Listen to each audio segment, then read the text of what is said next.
এটি point of order হিসেবে গ্রহণ করতে পারছি না বলে দুঃখিত। একটি অনির্বাচিত সরকার এই ধরনের চুক্তি স্বাক্ষর করতে পারে না, এবং সেই বৈঠকে মার্কিন রাষ্ট্রদূত আমাদের আমেরিকার সঙ্গে যে বাণিজ্য চুক্তি হয়েছে সেই বিষয়ে তিনি বেশ কিছু কথা বলেছেন। তার মধ্যে উল্লেখযোগ্য হলো দুই দেশের মধ্যে আমদানি রপ্তানির ঘাটতি, বাংলাদেশের কৃষি ও জ্বালানি পণ্য আমদানির প্রতিশ্রুতি, দেশে ব্যবসার পরিবেশ উন্নয়ন ও বিনিয়োগ আকর্ষণের জন্য নীতি সংস্কারের বিষয়গুলো মার্কিন রাষ্ট্রদূত তুলে ধরেন।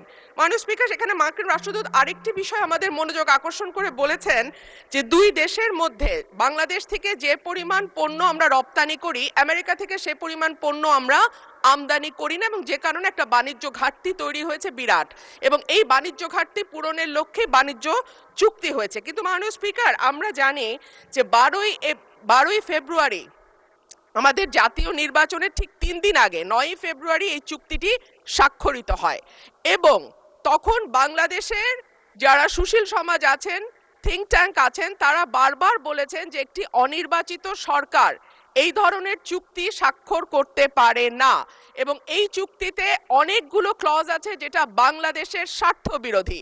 সুতরাং নির্বাচনের পরে যখন একটি নির্বাচিত সরকার আসবে তখন যেন এই চুক্তিটি স্বাক্ষরিত হয়। কিন্তু আনফরচুনেটলি আমরা দেখলাম যে না, অন্তর্বর্তীকালীন সরকার শুনল না, এবং 9ই ফেব্রুয়ারি এই চুক্তিটি স্বাক্ষরিত হয়। মাননীয় স্পিকার, এই চুক্তির শর্ত অনুযায়ী প্রতিযোগিতামূলক। মাননীয় সদস্য, আমার বক্তব্য শুনুন। এটি কোনো পয়েন্ট অফ অর্ডার হলো না। 301 বিধিতে আপনি পড়লে দেখতে পাবেন যে পয়েন্ট অফ অর্ডার সংসদে চলমান বিষয়ের উপরে হতে হয়, কিংবা সংসদ কাজে শৃঙ্খলা রক্ষার জন্য হতে হয়। আপনি একটি নতুন প্রশ্ন উত্থাপন করেছেন, আপনি নোটিশ দেন, এটি বিবেচনা করে দেখা হবে। ধন্যবাদ। মাননীয় স্পিকার, একটা মিনিট।